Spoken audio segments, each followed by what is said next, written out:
हौसला और जज्बे के साथ तशरीफ रखें। इंशाअल्लाह अब आपके सामने मरकज़ी इदारा मदरसा नूरुल के उस्ताद मोहतरम हज़रत मुफ्ती अब्दुल वहीद साहब कासमी मुद्दज़िलहुल आली को इस शेर के साथ कि हौसले इस तरह आजमाया करो, कि हौसले इस तरह आजमाया करो, खर्च करने से पहले कमाया करो, दो तीन लुक़मे चाहे कम खाया करो, दो तीन निवाले चाहे कम खाया करो, मगर बच्चों को पहले कुरान पढ़ाया करो। मैं शेर के साथ मुफ्ती साहब को दावत देता हूँ कि हज़रत वाला तशरीफ लाएं और अपनी नूरानी बयान से हम सबको माला माल फरमाएं। व नस्तईनुहु व नस्तगफिरुहु व नुमिनु बिही व नतवक्कलु अलैहि व नऊज़ु बिल्लाहि मिन शुरूरि अनफुसिना व मिन सय्यिआति अअमालिना मन यहदिहिल्लाहु फला मुज़िल्ल लहु व मन युज़लिलहु फला हादिय लहु व नशहदु अन ला इलाहा इल्लल्लाहु वहदहु ला शरीका लहु व नशहदु अन्न सय्यिदना व मौलाना मुहम्मदन अब्दुहु व रसूलुहु सल्लल्लाहु तआला अलैहि व अला आलिहि व अस्हाबिहि व बारक व सल्लम तस्लीमन कसीरन कसीरा। अम्मा बाद फ़अऊज़ु बिल्लाहि मिनश शैतानिर रजीम बिस्मिल्लाहिर रहमानिर रहीम। इक़रा बिस्मि रब्बिकल्लज़ी खलक़ खलक़ल इंसाना मिन अलक़ इक़रा व रब्बुकल अकरम अल्लज़ी अल्लम बिल क़लम अल्लमल इंसाना मा लम यअलम। सदक़ल्लाहुल अज़ीम। मेरे मोहतरम बुजुर्गों, दोस्तों और पर्दा नशी ख़वातीन इस्लाम, बहुत देर से आप हजरात यहाँ तशरीफ़ फरमा हैं। उलमाए किराम के बयानात आपने सुने, बच्चों के मुकालमे, तकरीरें और नातें आपने सुनी। वक्त काफ़ी हो गया है, 11:21 हो गए हैं। बस ज़्यादा से ज़्यादा 15 से 20 मिनट मैं आपका लूँगा, उसके बाद बात ख़त्म। मेरे भाइयों, हम सब के आका ताजदार मदीना हज़रत नबी करीम सल्लल्लाहु अलैहि वसल्लम की उम्र मुबारक जब 40 साल के करीब हुई तो आका सल्लल्लाहु अलैहि वसल्लम को तन्हाई में इबादत करने का बड़ा शौक हुआ। आप सल्लल्लाहु अलैहि वसल्लम अपने घर से ज़रूरत के सामान लेकर गारे हिरा में तशरीफ़ ले जाया करते थे और वहाँ आप अल्लाह की इबादत में मसरूफ़ रहा करते थे। कभी 1 महीना, कभी 15 दिन, कभी 2 महीना। जब ज़रूरत की चीज़ें ख़त्म हो जाती तो आप सल्लल्लाहु अलैहि वसल्लम वहाँ से वापस आते, अपने घर पर मुलाकात करते, ज़रूरत की चीज़ें लेकर के फिर आप चले जाते। कभी कभी आपकी चहीती फरमाबरदार अहलिया मोहतरमा हज़रत खदीजा रज़ी अल्लाह ताला अन्हा ज़रूरत की चीज़ें पहुँचवा दिया करती थी। ये सिलसिला चलता रहा। आका सल्लल्लाहु अलैहि वसल्लम ने गारे हिरा का इंतखाब फरमाया था इबादत करने के लिए। क्यों फरमाया? क्योंकि गारे हिरा वो गार है जिसमें आपके दादा अब्दुल मुत्तलिब अल्लाह की इबादत किया करते थे। आपके दादा अल्लाह की इबादत में मसरूफ़े इबादत रहा करते थे और यहाँ से खाने काबा बिल्कुल सामने दिखलाई देता है। आज भी मक्के मुकर्रमा में बिल्डिंगें बन गई हैं।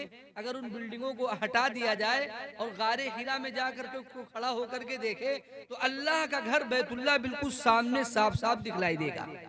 इसलिए आका सल्लल्लाहु अलैहि वसल्लम ने गारे हिरा का इंतखाब फरमाया था। आप सल्लल्लाहु अलैहि वसल्लम इबादत करते थे, करते रहे यहाँ तक कि जब 40 साल की उम्र पूरी हुई तो अल्लाह तबारक व तआला ने अपने सबसे बड़े फरिश्ते हजरत जिब्रील अलैहिस्सलातु वस्सलाम को आपके पास भेजा। जिब्रील अमीन अपनी असली शक्ल सूरत में आए। आका सल्लल्लाहु अलैहि वसल्लम ने पहली मर्तबा आपको देखा था। इससे पहले आपका दीदार नहीं किया, इससे पहले जिब्रील अमीन को नहीं देखा था। आप सल्लल्लाहु अलैहि वसल्लम ने जब एक नई शक्ल सूरत देखी तो आका सल्लल्लाहु अलैहि वसल्लम कुछ घबराए। जिब्रील अमीन ने कहा इक़रा, पढ़िए। आका सल्लल्लाहु अलैहि वसल्लम फरमाते मा अना बिकारी, मैं पढ़ा हुआ नहीं हूँ, मैं नहीं पढ़ सकता। जिब्रील अमीन ने आपको दबोचा। आका सल्लल्लाहु अलैहि वसल्लम फरमाते हैं इतनी जोर से दबोचा कि ऐसा लगता था मेरी जान निकल जाएगी। मुझे छोड़ा, फिर कहा इकरा, पढ़िए। मैंने फिर कहा मा अना बिकारी, मैं पढ़ा हुआ नहीं हूँ। जिब्रील अमीन ने फिर मुझे दबाया, फिर छोड़ा और फिर कहा इकरा, पढ़िए। मैंने कहा मा अना बिकारी, मैं पढ़ा हुआ नहीं हूँ। 3 मरतबा इसी तरह जिब्रील अमीन ने किया और तीसरी मरतबा छोड़ने के बाद फरमाया इक़रा बिस्मि रब्बिकल्लज़ी खलक़, खलक़ल इंसान मिन अलक़, इक़रा व रब्बुकल अकरम अल्लज़ी अल्लम बिल कलम, अल्लमल इंसान मा लम यअलम। ये कुरान की 5 आयतें जो सबसे पहले अल्लाह तबारक व तआला ने अपने चहीते, लाडले, दुलारे और आखिरी पैगंबर हजरत मोहम्मद सल्लल्लाहु अलैहि वसल्लम पर नाजिल फरमाई। अल्लाह तबारक व तआला ने इन आयात में किस चीज का हुक्म दिया? कौन सी आयात अल्लाह ने सबसे पहले नाजिल फरमाई? अल्लाह क्या पैगाम देना चाहते हैं? अपने पैगंबर के जरिए से उम्मत को कौन सा सबक देना चाहते हैं? इस तफसील में जाने से पहले हमें उस पसे मंजर को देखना होगा, उन हालात को देखना होगा, मक्के के मुआशरे को देखना होगा, मक्के की आबादी के मज़ाहिब, उनका रहन सहन, उनका तमद्दुन, उनकी तहजीब और उनकी जिंदगी गुजारने के तौर तरीके देखने होंगे। क्या उनका तौर तरीका था? किसकी इबादत करते थे? किसकी पूजा करते थे? कौन से अमाल उनकी जिंदगी में थे? जमाने जाहिलियत का अंदाजा लगाइए, तारीख पढ़िए, किताबें पढ़िए, आपको मिलेगा कि जमाने जाहिलियत में हजरत नबी करीम सल्लल्लाहु अलैहि वसल्लम की बेअसत से पहले लोग अल्लाह को छोड़कर गैरों की पूजा करते थे, बुतों के आगे सर झुकाते थे, बुतों के सामने सजदा करते थे। हर ताकतवर कमजोर को सताता था, कोई किसी पड़ोसी का हक नहीं अदा करता था, सूद लेते थे, रिश्वत लेते थे, हराम खाते थे, जमीन पर पड़े हुए खून को चाट जाया करते थे। इतने दरिंदे हो चुके थे, ऐसे जानवर हो गए थे कि अपनी मासूम बच्चियों को अपने हाथ से जिंदा दफन कर दिया करते थे। ऐसे माहौल में जहां गुनाहों का बाजार गर्म हो, पूरी इंसानियत सर से पैर तक गुनाहों के अंदर मुब्तला हो, अल्लाह तबारक व तआला कौन सी आयत नाजिल फरमाता है?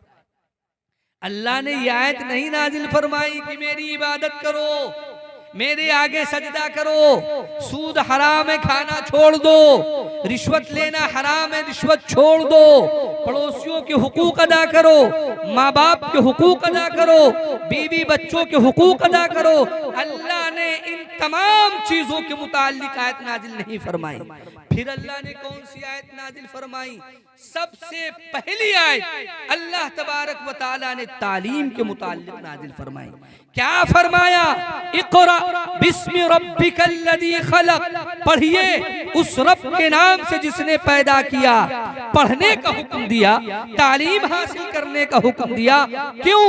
जो तालीम हासिल करेगा, जो अल्लाह का इल्म हासिल करेगा, जो हजरत मोहम्मद सल्लल्लाहु अलैहि वसल्लम की लाई हुई शरीयत का इल्म हासिल करेगा, उसे ये बताने की जरूरत नहीं कि किसकी पूजा करना है, किसकी इबादत करना है, कौन सी चीजें हराम है, कौन सी चीजें हलाल, क्या जायज क्या नाजायज, ये बताने की जरूरत नहीं।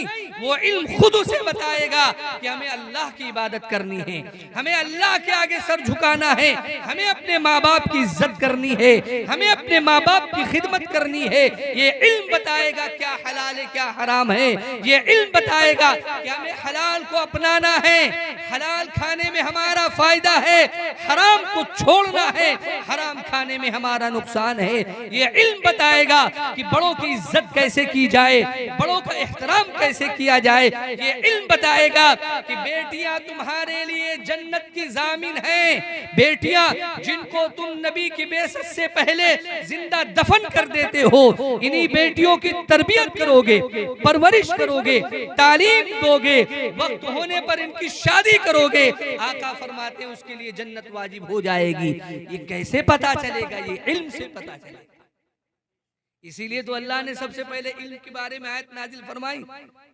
वो जमाने जाहिलियत, जाहिलियत का मतलब होता न पढ़े हुए लोग, ना ख्वानदा लोग, जिनके पास कोई इल्म नहीं, जाहिलाना जिंदगी गुजार रहे हैं, इसीलिए उसे जमाने जाहिलियत कहा जाता था। पढ़े लिखे लोग थे ही नहीं, पढ़ना लिखना जानते ही नहीं थे। जब इल्म नहीं था तो कोई इंसानी उसूल उनकी जिंदगी में नहीं था। जानवरों से ज्यादा बदतर उनकी जिंदगी थी, जानवरों से ज्यादा बदतर। मामूली मामूली बातों पर झगड़ा करते थे, सिर्फ जानवर को आगे पीछे पानी पिलाने पर, कि तुम्हारे ऊंट ने मेरे ऊंट से पहले कैसे पानी पी लिया, तुम्हारे घोड़े ने मेरे घोड़े से पहले कैसे पानी पी लिया। और एक दो दिन नहीं, 40-40 साल तक जंगें हुआ करती थी। ऐसे जाहिल लोगों के बीच में अल्लाह तबारक व तआला ने अपने पैगंबर को भेजा और मबूस फरमाया। पैगंबर ने उन्हें पढ़ाया, उन्हें तालीम दी, पैगंबर की सोहबत से ऐसे बने कि अल्लाह तबारक व तआला ने पूरी दुनिया के लिए उनको नमूना बना दिया। अब हमें अपनी जिंदगी गुजारनी तो कैसे गुजारनी है? हमें सहाबे किराम के नक्शे कदम पर चलकर अपनी जिंदगी गुजारनी है। और सहाबा कैसे बने? नबी की तालीमात को अपना कर बने, नबी की सोहबत से फैज उठाकर जिंदगी में दाखिल किया। अल्लाह तबारक व तआला ने उनको अपना महबूब बना दिया। आज जरूरत इसी बात की है कि हम भी कुरान के इस हुक्म की जानिब तवज्जो दें। अल्लाह ने सबसे पहली आयत नाजिल की है, और ये भी समझ लीजिए कि यहाँ इल्म से मुराद दीन का इल्म है, दुनिया का इल्म नहीं। दुनिया का इल्म नहीं, ये फन है। डॉक्टरी एक फन है, इंजीनियरिंग एक फन है, वकालत एक फन है। इसके जरिए से दुनिया कमाई जाती है, दुनिया संवारी जाती है, दुनिया बनाई जाती है। हम उसकी मुखालफत नहीं करते, उससे मना नहीं करते, बिल्कुल हासिल कीजिए। जमाने की जरूरत है, वक्त का तकाजा है। हमारे पास अच्छे डॉक्टर भी होने चाहिए, अच्छे इंजीनियर भी होने चाहिए, अच्छे वकला भी होने चाहिए, लेकिन इन सब से पहले जरूरी है कि हमारे बच्चे और हमारी बच्चियां अपने दीन के इल्म को हासिल करने वाले। इल्म से मुराद दीन का इल्म है, जिससे पता चले कि पाकी नापाकी कैसे होती है, नमाज कैसे पढ़ी जाती है, ज़कात का क्या हुक्म है, रोजा कैसे रखा जाता है, माँ बाप के क्या हुकूक हैं। इल्म से मुराद इल्म दीन का इल्म है, दुनिया का इल्म नहीं है। दुनिया के उलूम फनून है जो दुनिया तक महदूद हैं, और दीन का इल्म दुनिया में भी काम आएगा और आखिरत में भी काम आएगा। इसलिए हमें अपने बच्चों की फिक्र करनी है, अपने बच्चों को कुरान सिखाना है, अपने बच्चों को हदीस सिखाना है। दुनिया में हमेशा के लिए हम नहीं आए हैं, हर आदमी एक महदूद जिंदगी लेकर के आया है, अपने हिस्से की जिंदगी गुजार कर दुनिया से चला जाएगा। मरने के बाद क्या मामला पेश आता है, न हमारे बच्चों को इसकी खबर होगी, न हमारी बीवी को इसकी खबर होगी, न हमारे माँ बाप को इसकी खबर होगी। मरने वाला जाने, और जो लोग मरने वाले के पास आए हैं वो जानेंगे कि इसके साथ क्या मामला किया। इसलिए हमें चाहिए कि हम दुनिया में रह करके वो काम कर जाएं कि मरने के बाद भी हमें सवाब मिलता रहे, सदक़े जारिया हो जाए हमारे लिए। आका सल्लल्लाहु अलैहि वसल्लम फरमाते हैं, इदा मातल इंसानु इनक़ता अन्हु अमलुहु इल्ला मिन सलास, मिन सदक़तिन जारियतिन औ इल्मिन युंतफ़उ बिही औ वलदिन सालिहिन यदउ लहू। जब इंसान मर जाता है उसके आमाल का सिलसिला खत्म हो जाता है। अब एक मर्तबा सुभान अल्लाह नहीं कह सकता, एक मर्तबा अल्हम्दुलिल्लाह नहीं कह सकता। दिल में कितना भी आवे कि लाओ नमाज पढ़ लें, लाओ रोजा रख लें, लेकिन रूह निकलने के बाद न एक नमाज पढ़ सकता है, न रोजा रख सकता है। तो आखिर मरने के बाद सवाब का सिलसिला जारी कैसे रहे? आका फरमाते, तीन काम तुम्हें करने हैं, ये तीन काम करोगे तो मरने के बाद भी तुम्हारे सवाब का सिलसिला जारी रहेगा। पहला काम, कोई सदक़े जारिया कर जाओ, किसी मस्जिद की तामीर में हिस्सा ले लो, किसी मदरसे की तामीर में हिस्सा ले लो, कहीं पर नल लगाने की जरूरत है, लोग पानी के लिए परेशान है, वहां पर नल लगवा दो, कहीं पर साए की जरूरत है, कोई दरख्त लगा दो। ये सब सदक़े जारिया की शक्लें हैं, ये कर जाओगे तो मरने के बाद भी तुम्हें सवाब मिलता रहेगा। दूसरी चीज, अव्वलदिन सालिहिन यदउ लहू, या तुमने अपनी जिंदगी में अपने अपनी बच्ची की परवरिश ऐसी की है कि मरने के बाद वो नमाज भी पढ़ती है, अपने वालिदैन के लिए अल्लाह की बारगाह में अपने हाथों को उठा करके दुआ भी कर रही है, अपने बाप के लिए भी, अपनी माँ के लिए भी कि अल्लाह मेरे बाप की कब्र को जन्नत का बाग बना दे, मेरी माँ की कब्र को नूर से भर दे, अल्लाह मेरे माँ बाप पर रहम फरमा। ये कौन औलाद दुआ करेगी? जो औलाद नेक होगी, जिस औलाद को हमने दीन का इल्म दिया होगा। वरना हमारी औलादों का क्या हाल है? हमारी औलादों का तो ये हाल है कि उन्हें मिट्टी देने की दुआ नहीं मालूम। बाप का जनाजा रखा हुआ है, बाप का जनाजा लेकर के जा रहे हैं कब्रिस्तान में, लोग पहले उनको बुला रहे हैं कि तुम औलाद हो, तुम आकर के पहले मिट्टी दो। अब उनको मालूम ही नहीं कि कौन सी दुआ हम पढ़े, मिट्टी देने की क्या दुआ है। तो क्या कह रहे हैं, जैसी करनी वैसी भरनी, और मिट्टी दे के चले आ रहे हैं। क्या हम ये चाहते हैं कि हमारी औलाद ऐसी हो जाए कि हमारी कब्र पर मिट्टी डालते वक्त उसको दुआ न याद हो? नहीं, माँ बाप की जिम्मेदारी है कि अपने बच्चों को नेक बनाने की फिक्र करें, अपने बच्चों को सालिह बनाने की फिक्र करें, ताकि ये बच्चे मरने के बाद अपने माँ बाप के लिए दुआएं कर सके। वरना आजकल की औलादें माँ बाप के छोड़े हुए माल और दौलत के ऊपर राज करती हैं, ऐश करती हैं, लेकिन पूरा पूरा साल गुजर जाता है, 1 मिनट के लिए अपने माँ बाप को याद करके दुआ नहीं करती। क्या मुंह दिखाएंगे अल्लाह की बारगाह में? तो दूसरा काम नेक औलाद बनाओ। तीसरा काम आका ने फरमाया औ इल्मिन युंतफउ बिही, या कोई इल्मी काम कर गया हो, कोई इल्मी किताब छोड़ करके गया हो जिससे लोग फायदा उठा रहे हो, और फायदा उठाएंगे, इल्म हासिल करेंगे तो इसको भी सवाब मिलता रहेगा।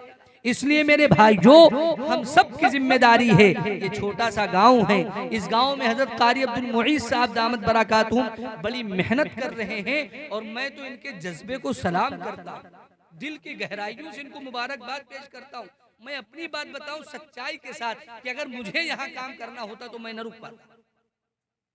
पाता, आपका ये जलसा, इतना बड़ा गांव, सारी कुर्सियां खाली पड़ी हैं, ये दीन से हमारी मोहब्बत का असर है। बताइए, हम ये नबी के नाम पर सीरतुन नबी का जलसा है, सब कहते हैं कि हम नबी के दीवाने हैं, हम गुलामान मुस्तफ़ा हैं, हम आशिकान रसूल हैं, नबी के नाम पर यह जलसा मुनक़िद किया गया है, और यहाँ देखिए कुर्सियां खाली पड़ी हुई हैं, जितने लोग ने उससे ज्यादा कुर्सियां रखी हुई।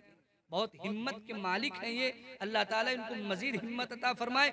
हमारे जैसे लोग होते तो यहाँ कभी न रुक पाते, अल्लाह ताला इन्हें इस्तिकामत अता फरमाए, और इनको अल्लाह ताला मजीद दीनी खिदमत के लिए कबूल फरमाए। मैं एक आखिरी बात कह के अपनी बात खत्म करूंगा। आप कारी साहब का ताउन कीजिए, इनका साथ दीजिए, और एहसान मानिए कि अल्लाह तबारक व तआला ने हमारे बीच में एक शख्स को मुंतखब करके भेज दिया जो हमारी दीनी चीजों की फिक्र कर रहा है कि हमारे बच्चों में दीनदारी कैसे आ जाए, हमारे बच्चे हलाल और हराम कैसे पहचान जाएं, हमारे बच्चे अल्लाह और उसके रसूल की मारिफत उनको कैसे हासिल हो जाए। आप अल्लाह का एहसान मानिए कि अल्लाह तबारक व तआला ने यहाँ भेज दिया है, और ये मेहनत कर रहे हैं, और इनका भरपूर ताउन कीजिए, जैसे भी हो सके, दामे दिरामे कदमे सुखने, हर एतबार से इनका ताउन कीजिए। एक आखिरी बात कह करके अपनी बात खत्म करूंगा। हर माँ बाप की जिम्मेदारी है कि अपने बच्चों को बेहतर से बेहतर तालीम दें, अच्छी से अच्छी तरबियत करें, और खुदा की कसम याद रखिए, ये मेरी बात अपने दिल की तख्ती पर नोट कर लीजिए, जब तक कि हमारे बच्चे दीनी मकातिब के अंदर और दीनी मदारिस के अंदर नहीं पढ़ेंगे, वो नेक नहीं बन सकते। कितनी भी आला से आला डिग्री वो हासिल कर लें, कितने भी बड़े डॉक्टर और कितने भी बड़े इंजीनियर बन जाएं, लेकिन उनके दिलों के अंदर माँ बाप का वो एहतराम नहीं आ सकता जो मकतब और मदरसे के पढ़े हुए बच्चे के अंदर अदब और एहतराम। मालूम है दुनिया के हालात आपको, हम तो बहराइच जैसे छोटे शहर में रहते हैं, बड़े बड़े शहरों का हाल देखिए। माँ बाप जब बूढ़े हो जाते हैं, जिन्होंने अपने बच्चे को पूरी जिंदगी पढ़ाया, लाखों रुपए सर्फ किए, लाखों रुपए खर्चा किए, जब औलाद बड़ी हो जाती है तो बाप का खांसना उसको अच्छा नहीं लगता, माँ की बीमारी उसे अच्छी नहीं लगती, माँ के पेट का दर्द उसको बर्दाश्त नहीं होता।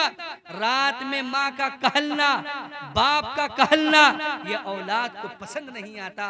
तो उन लोगों ने बड़े बड़े शहरों के अंदर ओल्ड सेंटर खोल रखे हैं और वहां ले जाकर के अपने माँ बाप को जानवरों की तरह फेंक करके चले आते हैं कि आप इनको अपने घर के यहाँ पालिए, हम आपको खर्चा दे दिया करेंगे, लेकिन हम इनको अपने घर के अंदर नहीं रख पाएंगे। ये कौन कर रहा है? ये दुनियावी तालीम याफ्ता लोग, जिनको मदरसे की हवा नहीं लगी, जिनको मकतब की हवा नहीं लगी, जिनके माँ बाप ने उनको बड़ी तमन्नाओं से डॉक्टर बनाया था, बड़ी आरज़ू से उनको वकील बनाया था। आज उन्होंने ये सिला दिया है कि कुत्ते के लिए तो उनके बेड पे जगह है, कुत्ते के लिए तो गाड़ी में जगह है, कुत्तों को अपने घर में जगह दे रहे हैं, लेकिन अपने माँ बाप को घर में जगह नहीं। मेरे भाइयों, ऐसा दौर हमारे ऊपर ना आए, ये हालात हमारे ऊपर ना आए। हमें फिक्र करनी है कि हमें अपने बच्चों को दीन की तालीम देनी है। जब तक मकातिब में नहीं भेजेंगे, जब तक मदारिस से नहीं जोड़ेंगे, हमारे बच्चे नेक साले नहीं हो सकते। हज़राते सहाबे किराम रिज़वानुल्लाहि अलैहिम अजमईन नबी अलैहिस्सलातु वस्सलाम के चहीते थे, आपके जानिसार थे, पैगंबर की खिदमत में पूरी जिंदगी लगा दी। सहाबा अपने बच्चों की तरबियत करते थे और फिक्र करते थे कि मेरे बच्चे अल्लाह और उसके रसूल से कैसे करीब हो जाएं। एक सहाबी हैं हजरत अब्दुल्ला बिन मसऊद रज़ी अल्लाह ताला अन्हु, बड़े जलीलुल कद्र सहाबी हैं, बदरी सहाबी हैं, मक्के मुकर्रमा ही में ईमान ले आए थे और ईमान लाने के बाद हजरत नबी करीम सल्लल्लाहु अलैहि वसल्लम के साथ पूरी जिंदगी जुड़े रहे और इतना गहरा ताल्लुक था पैगंबर के घर से अब्दुल्ला इब्न मसूद रज़ी अल्लाह ताला अन्हु का कि जो देखता था वो समझता था कि नबी के घराने के हैं, ये समझता था नबी के घराने के हैं। हालांकि नबी के घराने के नहीं थे, वो तो एक गुलाम थे, किसी की बकरियां चराते थे। आका सल्लल्लाहु अलैहि वसल्लम की कोशिशों से आजाद हुए थे, सिद्दीक़ अकबर की कोशिशों से आजाद हुए थे, फिर नबी की खिदमत में रहने लगे। इनका रिकॉर्ड था कि इन्होंने पूरी जिंदगी कभी बैतुल माल से वजीफा नहीं लिया। जैसे जब इस्लाम दुनिया के अंदर फैला, फुतूहात हुई, इस्लाम का दायरा बहुत वसी हो गया और दुनिया के खजाने उठ करके मदीना मुनव्वरा में आ गए, तो अल्लाह तबारक व तआला ने जब इतनी दौलत दी, इतना सब कुछ दिया, तो जो हुक्मरा हुए, जो खलीफा हुए, जो अमीरुल मोमिनीन हुए, उन्होंने वजीफा जारी कर दिया। बेवाओं को इतना माहाना वजीफा मिलेगा, बूढ़ों को इतना मिलेगा, जिसकी 4 लड़कियां उसको इतना वजीफा मिलेगा। जैसे जैसे घर में जरूरत उस तरह से वजीफा मुकर्रर कर दिया। सबका वजीफा मुकर्रर हुआ, अब्दुल्ला इब्ने मसूद का भी वजीफा मुकर्रर हुआ, लेकिन अब्दुल्ला इब्ने मसूद ने कोई वजीफा बैतुल माल से नहीं लिया। सिद्दीक़ अकबर रज़ी अल्लाह ताला अन्हु का 2 साल दौर गुजर गया, कोई वजीफा नहीं लिया। हजरत उमर फारूक का 10 साल दौर गुजर गया, लेकिन कोई वजीफा बैतुल माल से नहीं लिया। हजरत उस्मान गनी रज़ी अल्लाह ताला अन्हु का दौर आया, वो फरावानी का दौर था। अल्लाह ने दुनिया के खजाने उठा करके मदीना मुनव्वरा के अंदर भेज दिया था, सब लोग वजीफा ले रहे थे, अब्दुल्ला इब्ने मसूद वजीफा नहीं ले रहे थे। फिर क्या हुआ? बीमार हुए, सख्त बीमार हुए अब्दुल्ला इब्ने मसूद रज़ी अल्लाह ताला अन्हु। तो हजरत उस्मान गनी रज़ी अल्लाह ताला अन्हु इयादत करने के लिए इनके पास आए और इनसे बहुत सारी बातचीत हुई, सलाम कलाम हाल खैरियत, काफी देर बातचीत हुई। बातचीत होने के बाद हजरत उस्मान गनी रज़ी अल्लाह ताला अन्हु ने अपना फरीजा समझते हुए कि मैं हाकिमे वक्त हूँ, अमीरुल मोमिनीन हूँ, खलीफतुर रसूल हूँ, मेरी जिम्मेदारी है कि इनके साथ हमदर्दी की जाए, इनके साथ खैर ख्वाही की जाए। तो उन्होंने कहा कि मेरी एक दरखास्त आपसे है, आपने पूरी जिंदगी गुजार दी, कभी बैतुल माल से आपने वजीफा नहीं लिया, आपने अबू बकर के जमाने में नहीं लिया, आपने हजरत उमर के जमाने में नहीं लिया, मेरा भी जमाना गुजर रहा है और आप इस तरह से बीमार हैं, खुदा न खास्ता इस बीमारी में आपका इंतकाल हो गया, तो आपके सिर्फ लड़कियां हैं, लड़के कोई नहीं है। अब्दुल्ला इब्ने मसूद रज़ी अल्लाह ताला अन्हु के सिर्फ लड़कियां थी, लड़के कोई नहीं थे। हजरत उस्मान गनी कहते हैं कि हजरत आपके सिर्फ लड़कियां हैं, लड़के कोई नहीं, आपने कोई जायदाद भी नहीं छोड़ी है, कोई खेत खलियान भी नहीं छोड़ा है, कोई सोना चांदी भी नहीं छोड़ा है। अगर आपका इंतकाल हो गया तो आपके इंतकाल के बाद इन बच्चियों का क्या होगा, इनकी जिंदगी कैसे गुजरेगी, इनका नान नफका कैसे चलेगा। इसलिए मेरी आपसे दरखास्त है कि आप मुझे इजाजत दे दें, मैं बैतुल माल से आपका वजीफा जारी कर दूं, ताकि आपके इंतकाल के बाद भी आपकी लड़कियों का काम चलता रहे। अगर हमारे जैसे लोग होते तो सोचते ना कि बड़ा अच्छा मौका है, सरकारी खजाने से वजीफा मिल रहा है। भाई आजकल बेवाओं का पैसा मिलता है, कितना परेशान रहती है बेवाएं, कितना परेशान रहती। चार हट्टे कट्टे लड़के घर के अंदर हैं, अच्छा खासा रुपया पैसा कमा रहे हैं, इसके बावजूद अम्मा परेशान है कि बेवा वाली पेंशन हमको मिल जाए। परेशान है नहीं परेशान, सरकारी पैसा है ना, तो हर आदमी परेशान होता है कि हमको मिलना चाहिए। आज के मुसलमान होते तैयार हो जाते और कहते हजरत आपने बड़ी अच्छी बात कही है, आपका बड़ा एहसान होगा, आप बैतुल माल से वजीफा जारी कर दीजिए, लेकिन कुर्बान जाओ नबी के जानिसार सहाबी पर, नबी के दीवाने पर। क्या कहा इन्होंने अपने बच्चों की तरबियत की थी, अपने बच्चों को तालीम दी थी, अपने बच्चों को कुरान सिखाया था, अपने बच्चों को नबी की तालीम पढ़ाया था।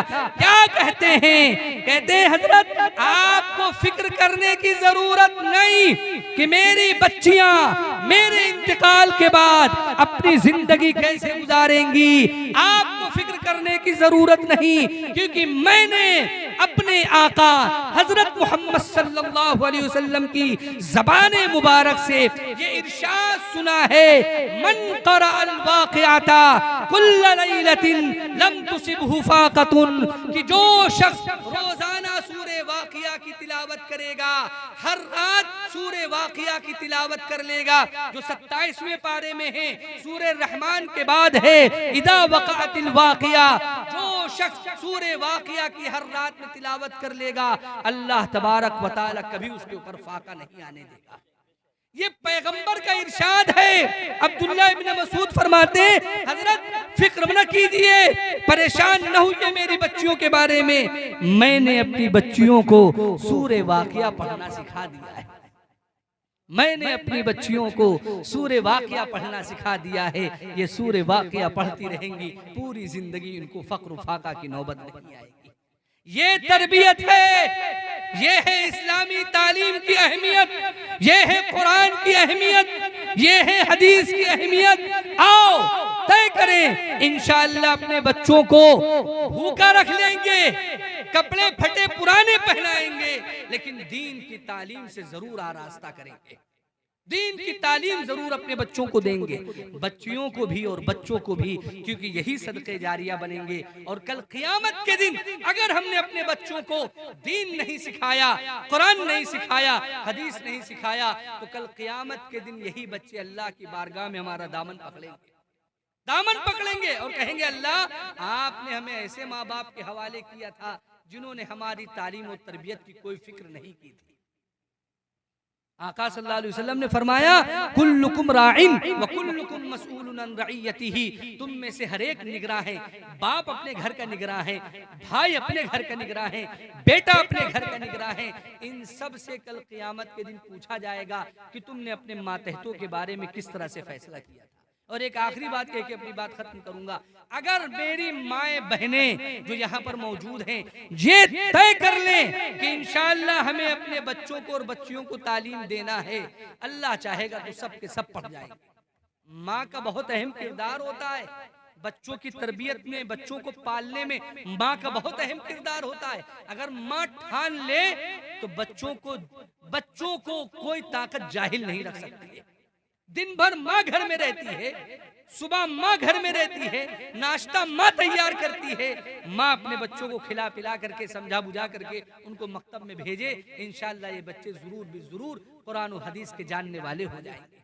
ये माँ की जिम्मेदारी। और माओं ने बहुत बड़े बड़े किरदार अदा किए हैं। हम सब नाम सुनते हैं ना, ख्वाजा मोइनुद्दीन चिश्ती अजमेरी रहमतुल्लाह अलैह का नाम सुनते नहीं सुनते, जानते नहीं जानते। बहुत सारे लोग अजमेर गए भी होंगे, माशाल्लाह मैं भी गया हूँ हजरत की मज़ार अक़दस पर और फातिहा पढ़ करके आया हूँ। हजरत जो इतने बड़े इमाम बने, इतने बड़े पेशवा बने कि अल्लाह तबारक व तआला ने इतना काम लिया कि उनके हाथ पर 70,000 गैर ईमान वालों ने कलमा पढ़ा था और 7 लाख मुसलमानों ने उनके हाथ पर तौबा की थी। मामूली आदमी थे, कितने कितने बुलंद रुतबे वाले रहे होंगे कि अल्लाह तबारक व तआला ने इतना काम लिया। एक मरतबा सफर से वापस आए, माँ से मुलाकात करने के लिए गए तो माँ ने देखा कि मोइनुद्दीन का चेहरा बहुत चमक रहा है, बहुत खुश है, बहुत हसास बशास है। माँ ने पूछा क्या बात मोइनुद्दीन, आज बहुत खुश नजर आ रहे हो? तो हजरत ने फरमाया माँ मैं क्यों ना खुश हूँ, अल्लाह ताला ने मुझसे इतना बड़ा काम लिया है। मैं इस सफर में गया, इतने लोग ईमान में दाखिल हुए और इतने लोगों ने मेरे हाथ पर तौबा की, अल्लाह ने इतना मुझसे दीन का काम लिया, तो मैं क्यों ना खुश हो जाऊं। तो अल्लाह तबारक व तआला बेटे को मोइनुद्दीन चिश्ती अजमेरी बना देता है। माँ की तरबियत पर माँ अगर चाहे तो अपने बच्चों को बेहतर से बेहतर बना सकती है। उस माँ ने कहा बेटा जितना तुम्हें खुशी है इस काम पर कि अल्लाह ने तुम्हें कामयाबी दी है, उससे ज्यादा मुझे भी खुशी है। और जितना तुम्हारा किरदार है, जितना तुम्हारा कमाल है, उससे ज्यादा मेरा कमाल है।